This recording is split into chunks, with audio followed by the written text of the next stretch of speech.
Hello and welcome to the Revived Yarns podcast. You can find me on Instagram as Revived Yarns. And I feel like it's been a while, 2 months.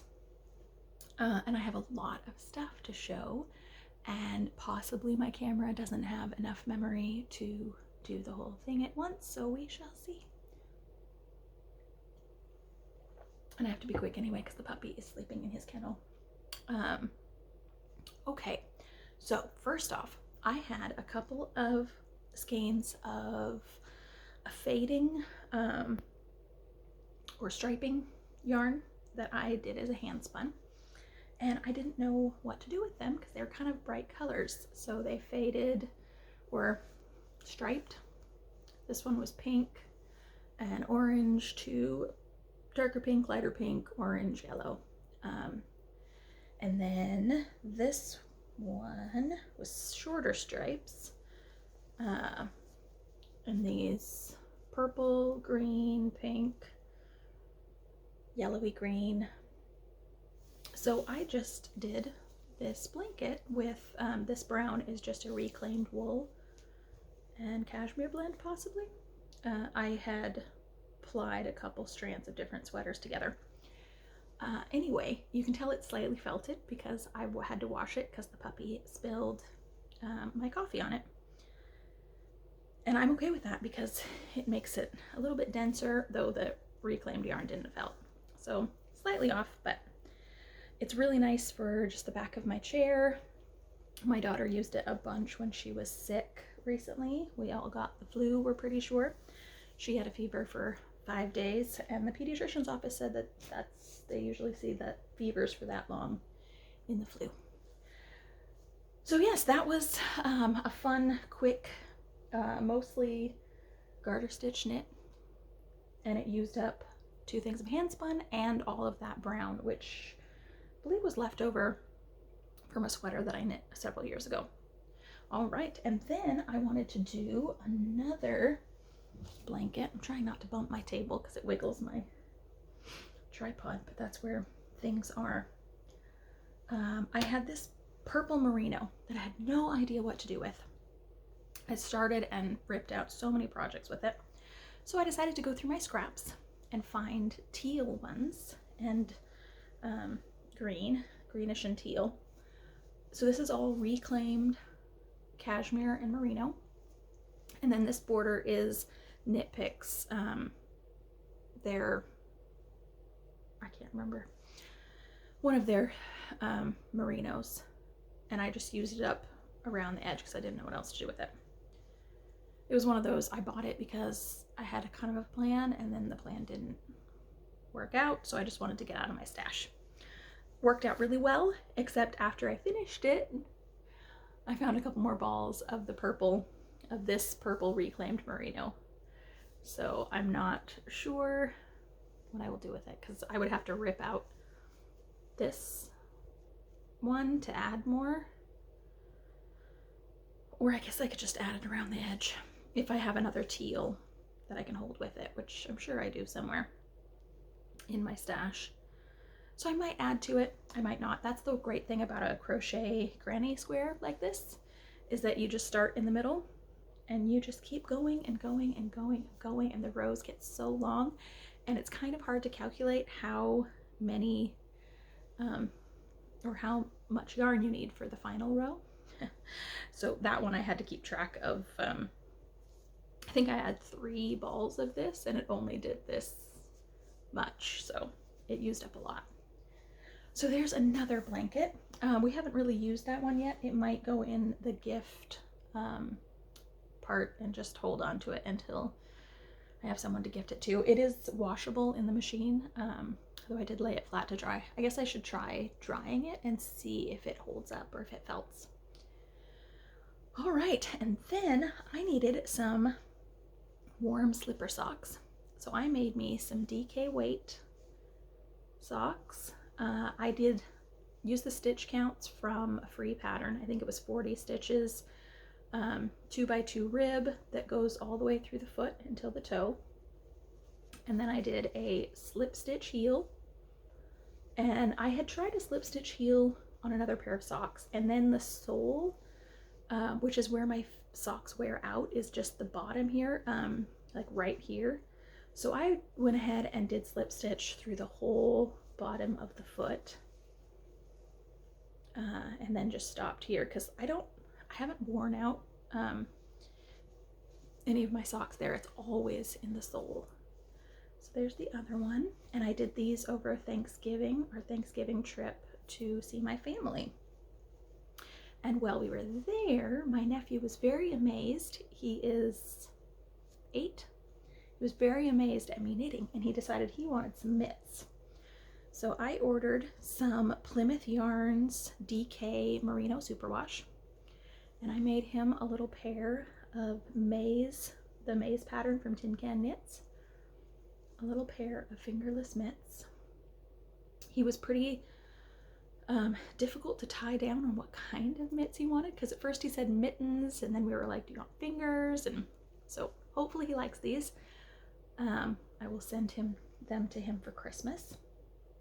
And then, of course, as it happens, my brother-in-law was like, ooh, I need a hat. So I also ordered another thing at Plymouth Yarns, the DK Merino Superwash in Bark Heather. Oh, this one is Pine. And I did the Purl Soho ribbed hat. Just miles and miles of ribbed. And he said he just wanted brown. So that will also be sent to him for Christmas. My daughter also really liked the Maize mitts, and so I made her a pair of another ball that I had, but those are in her backpack because she has also already started wearing them. All right, and then because our puppy is got groomed recently and it is cold, I have made him a couple of sweaters. I don't remember if I showed the first sweater I knit for him, but he's pretty much outgrown it already. So this one, he's getting close to outgrowing, but he still fits him.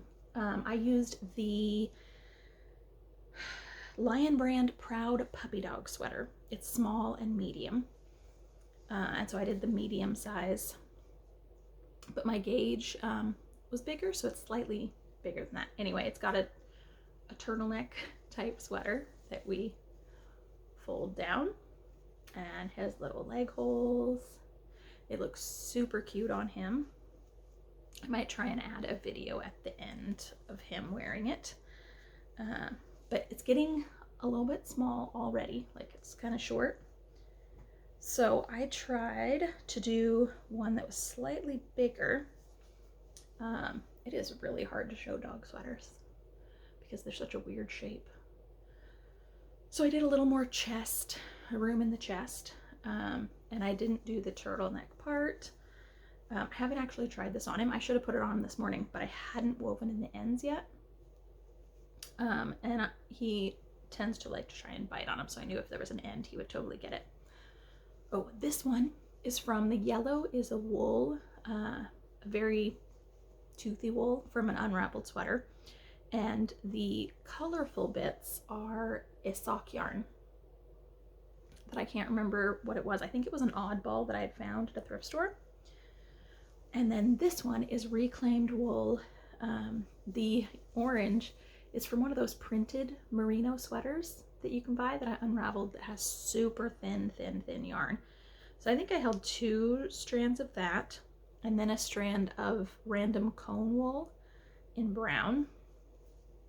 You can't really see any of that nuance in this video. There's an end here that also doesn't show it. Where's an egg? I don't know what that is. I think an end. And then I just held it with some brown merino and yak blend that I've used for a sweater for me and for his first puppy dog sweater. And I think it's finally almost used up. That lasted a long time. So there's those for him. He is getting super big. He's 29 pounds now at 5 months. And he's only supposed to get up to 35 to 40 pounds. And I'm not sure how he can finish growing and only get up to that weight. So it will be interesting. And then those are all of the knitting crochet projects that I've finished. Oh, except a pair of slippers, but I've been wearing them, so they're kind of gross and dusty. I made them with some Handspun.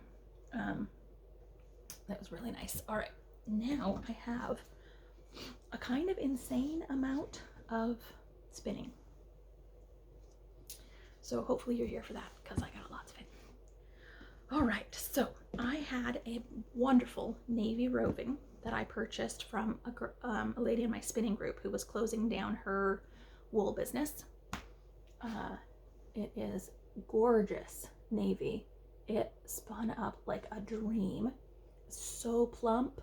I have another hank of it, but I left it in its bag because I didn't want, I have a huge pile of yarn here to show. It's gorgeous. It's just a wool blend. And then also from that same lady, I had this pink, it's like a pinky red. I don't know if it's showing the nuance, but there's like some hot pink in there and some red and brownish tones. I got 2 skeins of this, which actually might work in a color work something or other. A sweater. This obviously will be a sweater. This one might be color work or something, but it's just gorgeous, and it's so soft, and it spins up beautifully, and I wish I had bought like 10 pounds of it from her, because I'm almost through everything that I purchased from her, which is sad. And then I had 2 bumps of fiber from the Electric Gypsy shop on Etsy that I purchased a while ago. And actually, this was kind of funny. I was very bad and didn't put in the information about what wool it was, the colorway names, where I even bought it from in my Ravelry. I just put a picture of them in there. Or maybe I didn't even do that. I don't know. Anyway, I knew that I had talked about it when I purchased it on my podcast. So I had to go back and find which episode that was and figure out where I got it from. I, of course, didn't say the colorway names or the fiber content. It's super soft, though, so I'm thinking it's a merino. And I don't think it's a blend. I don't think it has silk in it or anything. Anyway, they were gorgeous spun up. Like, such wonderful colors. And I just plied one braid, or I just spun one braid and then the other braid and plied them together.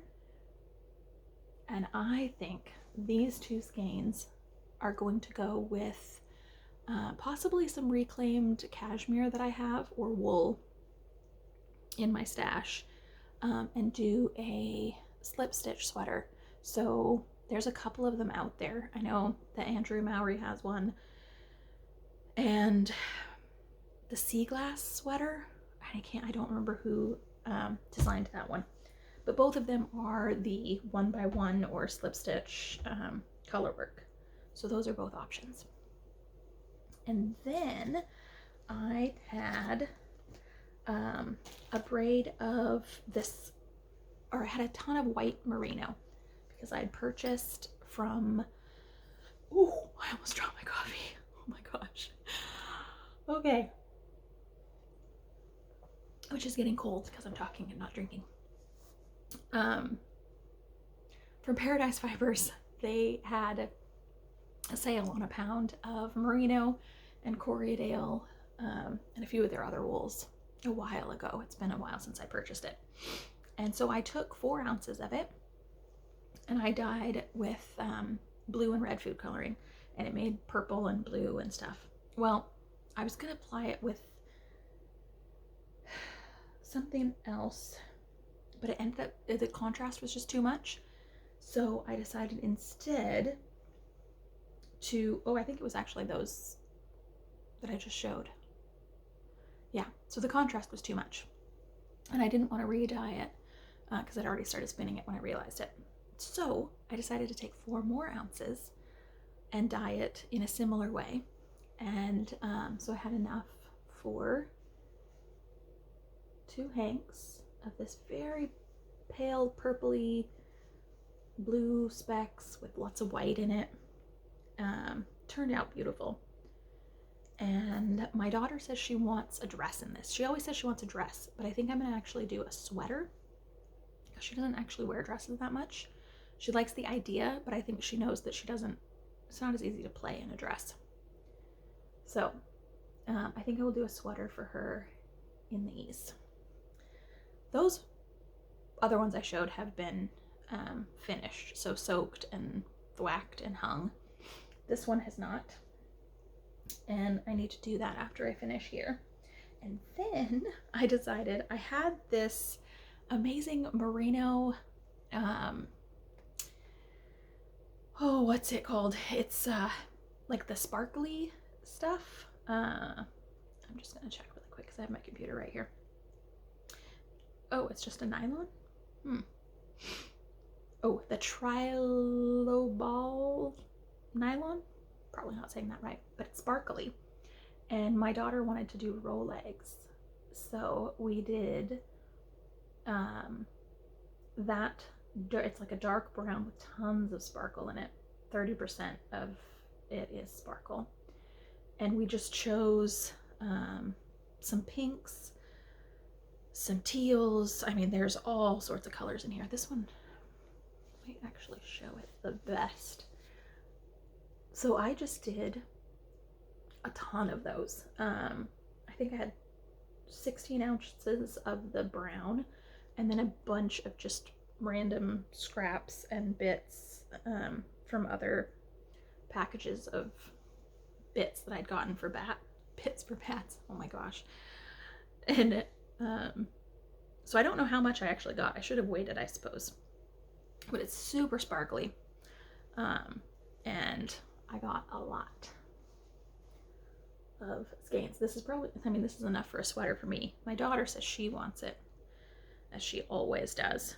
But it was a 3-ply that I did. So it was a lot of spinning. And I actually put up on my Instagram some step-by-step photos of it. So from the roll legs to the singles to the plying. And yeah, I really like how it turned out. That also needs to be soaked and hung. And then I had some tailored fibers in Quilcene, Washington. I purchased a bump from them at one of the fiber events. I don't remember which one it was, but it was a Romney blend. And I did a 2-ply, so I split it into 2 equal, I think it was 9 ounces, 9.5 ounces for the bump. And so I split it into roughly equal parts and did a 2-ply. And it's not super soft, but it hasn't been washed yet. It might relax a bit and be a little bit less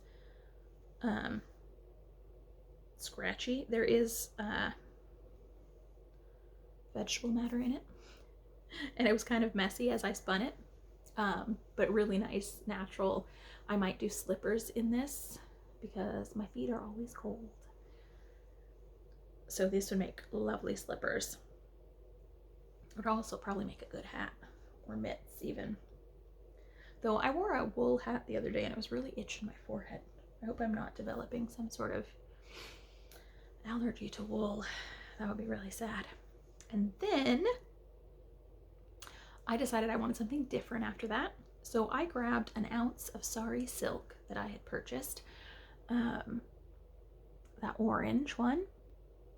And then I took an ounce of a brown or the tan silk that I had like 4 or 5 ounces of it. I took that and I applied them together.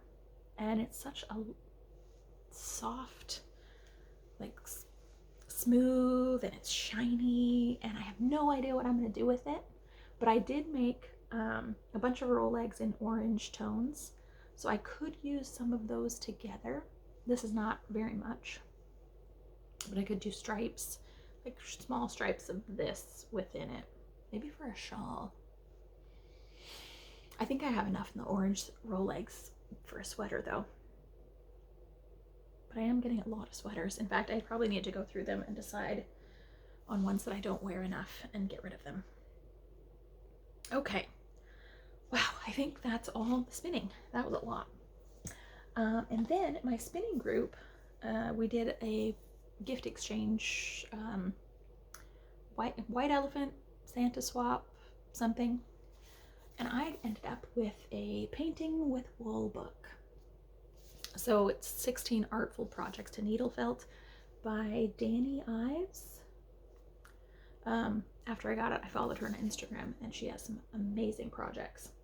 So I was looking through it, my daughter with me, of course, who she actually just turned 7 years old, which is crazy. But she saw this bunny brooch and wanted it. So I pulled out my stuff and I made one.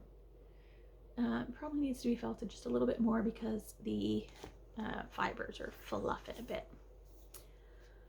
But it turned out pretty good. And then she said she wanted a carrot. So I quickly felted a little carrot. This was very easy.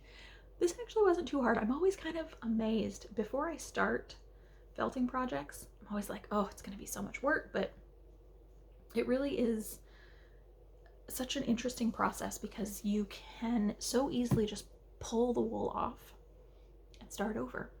And then you can just put more wool on top. Like I could easily change this now and make the eye smoother or the whites whiter. Man, it's really fluffy. She's been rubbing it, I think. And then, okay, so those are all my finished objects. I had to go back through my Ravelry just to make sure I didn't forget anything. And now my works in progress. I don't actually have that many of those. So I have this Handspun sweater that I'm working on. I'm doing the Drama pattern by Jennifer Steingass.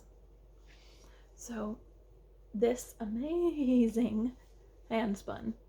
Oh my gosh, I just love how it turned out. Sorry, I don't know why it's wiggling so much. Oh. I set the book on the edge of the table, and so every time I moved, it would move it. It was the connection. I'm doing the two sleeves 2 at a time right now. This brown was a blend of a couple, let's see, merino and wool, I think. It is, I got this Spanish merino bump that is just, smells so woolly. And I also have a bunch of the sparkle on it from my Rolex because it was sitting there as I spun them. So I've got sparkle all over it. But yeah, I'm so close to being finished, and I should have been working on it, but was spinning instead.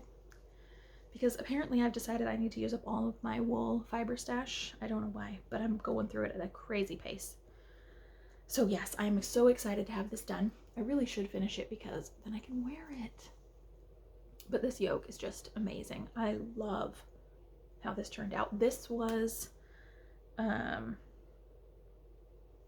hand dyed by me, I think. Was that this one? Yeah. And then I spun it up. This is actually one of my earlier spinning projects. I can actually see that the twist isn't very good, but it was so fun. And now I'm using it because even if your twist isn't good, if it's too much twist or too little twist, you can still knit it up or weave it or crochet it, and it works. I mean, people knit with that unspun yarn all the time. All right, and then this is kind of a weird felting project, and it's at the slightly creepy stage. But my son loves the Willoughby's movie that's on Netflix, the baby Ruth in it, which is this creepy little baby that I wish I had a picture of it to show you because it's so weird. But anyway, I decided to felt one for him. Looks so ridiculous. But she is like seriously pink in the show. Absolutely pink. I think I did pretty good on her hands. So I am working on the facial features. I've got some black and white, like her eyes are super weird and her mouth is weird and her nose is weird. So it's going to take me a while to get that finished, but I'm going to try and finish it for Christmas. This is his last week of school before Christmas break. So I'm going to work on it more today. It's early release though, so he's going to be home in like an hour and a half. And then I like her little butt. I was adding more wool because she was like flat as a pancake. Anyway, it's a very weird project. And her ears are really that low on her head. I was like, it's the weirdest animation.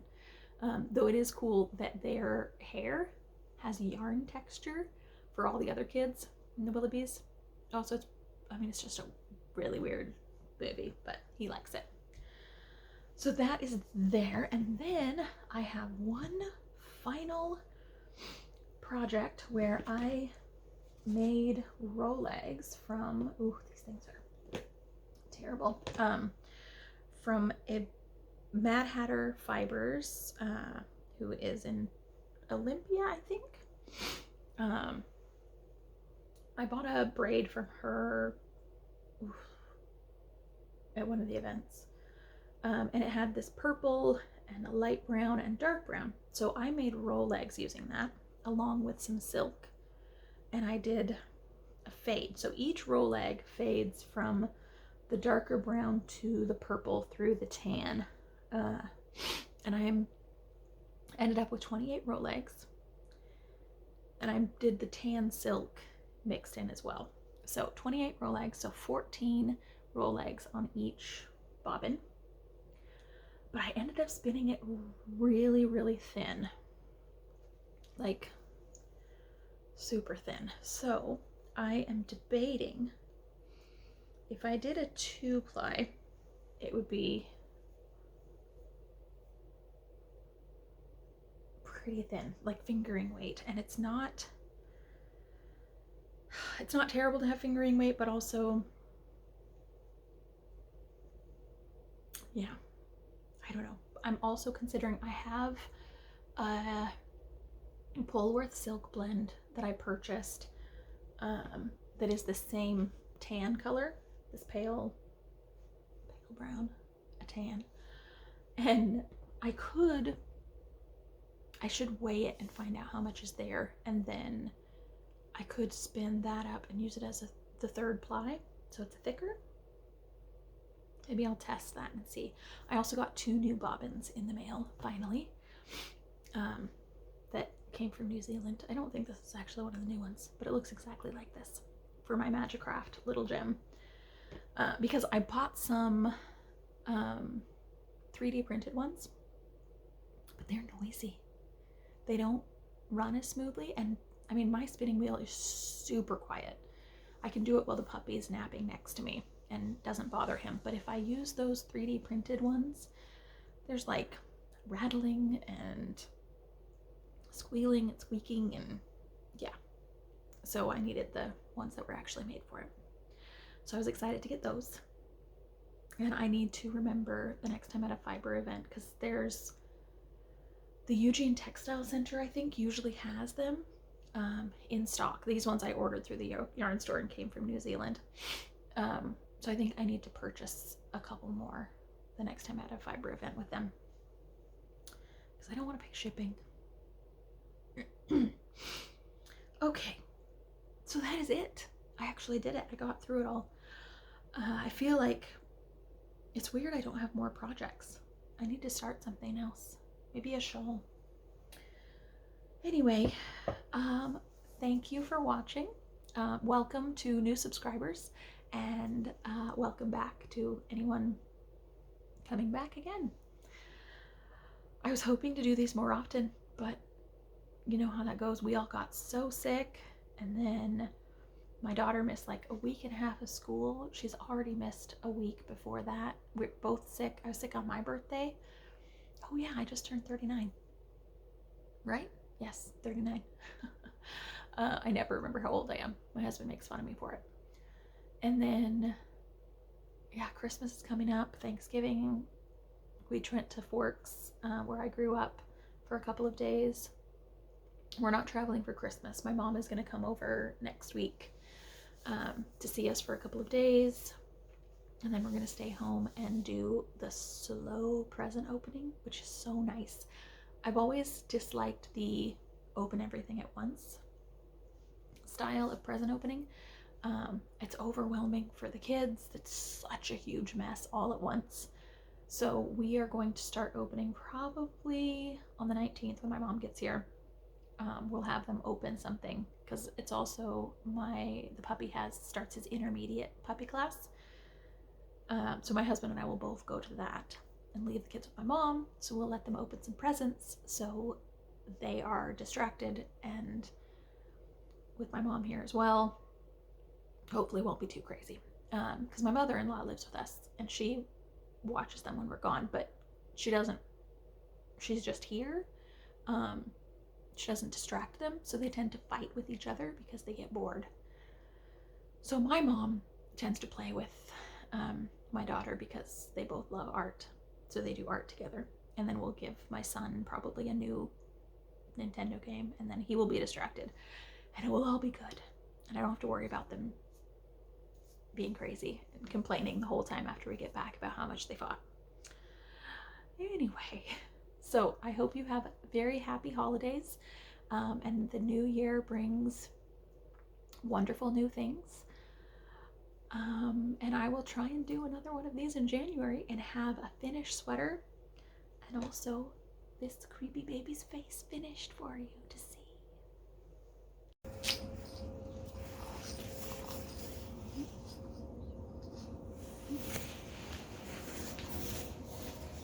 What'd you find?